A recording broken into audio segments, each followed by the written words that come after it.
আমার মনে হয় যে আমি আমার নতুন জীবন ফিরে পাইছি। কারণ দেখেন, আমি বারবার বলছি যে এই অডিয়েন্সের ভালোবাসা নিয়েই কিন্তু আজকে আমি শিল্পী সমিতিতে, আজকে আমি এই যে 1.5 কোটি 2 কোটি টাকার ছবি আমি করে তাপায়া করতেছি এই দর্শকদের কারণে। এই দর্শক আমার কাছ থেকে ফিরে গেলে আমি শেষ। কিন্তু ওই দর্শকই কিন্তু আমার মা বোনেরাই কিন্তু আবার আমাকে রিপ্লাই করতেছে, রাসেল ভাই সরি, আমরা বুঝতে পারি নাই। এইটা আমার কাছে ভীষণ আনন্দের। এবং দেখেন, গতকাল এই ঘটনা শোনার পরই আমার প্রায় আপনার 1 কেজি ওয়েট বেড়ে গেছে এই ঘটনাটা শোনার পর। মানে আমি কোনো টেনশন করি নাই, আল্লাহর রহমতে আমি এত ভালো আছি এখন, আল্লাহর কাছে হাজার শুকরিয়া। বেড়েছে না কমেছে? বেড়েছে, বেড়েছে আনন্দে। তো এই ঘটনা শোনার পরে আপনার ওজন বেড়ে গেছে? মানে আনন্দে, খুশিতে যে আমি বেঁচে গেছি, আল্লাহ আমাকে বাঁচিয়ে দিয়েছেন। আমি কোনো একটা ভালো কাজ করেছিলাম আপনাদের দোয়ায়, ময় মুরব্বীদের দোয়ায়।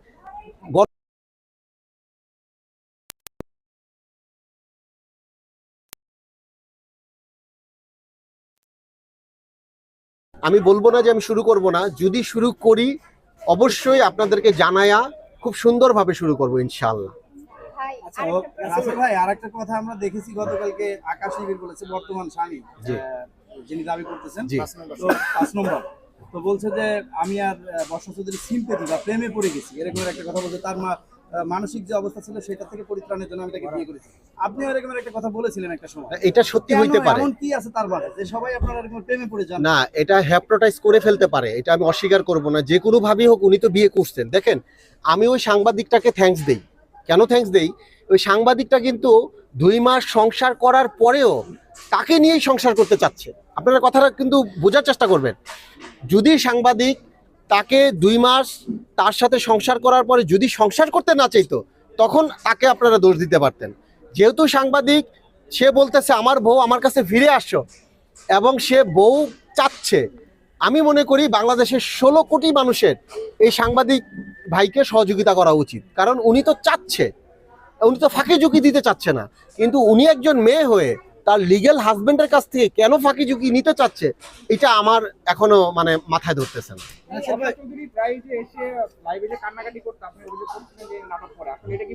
এখন আপনারা প্রমাণ পাচ্ছেন না ভাই। এখন শুনেন, সে কি করে আমার ব্যাপারে, আমি যখন জেলে ছিলাম, সে রোগা হয়ে 2 দিন না খেলে একটা মানুষ তেমনি রোগা হয়ে যায়।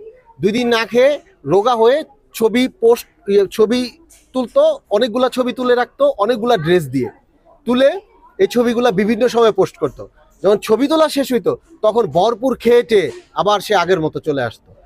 মানে কত রকমের নাটক, স্ক্রিপ্ট এই ভদ্রমহিলা যে জানে, এটা দেশের মানুষের কাছে এখন ক্লিয়ার, স্পষ্ট ক্লিয়ার। রাসেল ভাই, আমি একটু জানতে চাচ্ছি যে আকাশ নিবিড়কে গোল্ডেন চেন উপহার দিয়েছে বর্ষা চৌধুরী, এটা বর্ষা চৌধুরী নিজেই বলেছে। ওই ক্ষেত্রে আপনাকে কিছু উপহার দিয়েছিল কিনা, স্বর্ণের জিনিস বা গাড়ি? আমি আপনাকে বলি, আমাকে উনি একটা চেন দিয়েছিল, একটা আংটি দিয়েছিল। আল্লাহর কসম আমি এটা আনি নাই, কারণ আমার গলায় চেন, হাতে আংটি, এগুলো আমি কখনোই পছন্দ করি না। বিয়ের সময় ওনার মা আমাকে একটা চেন দিয়েছিলেন, আর উনি নিজে আমাকে একটা আংটি দিয়েছিলেন। এইটা বিয়ের পর দিন আমি ওনার কাছে দিছি, উনি লকারে রেখে দিছে, এটা আমি আনি নাই। এবং ওনাকে আমি যা দিয়েছি, স্বর্ণ গয়না টাকা পয়সা সবকিছুই আমার বিজ্ঞ আদালতে জমা দেওয়া আছে। আমি আদালত থেকে সবকিছু বুঝে নিব ইনশাআল্লাহ।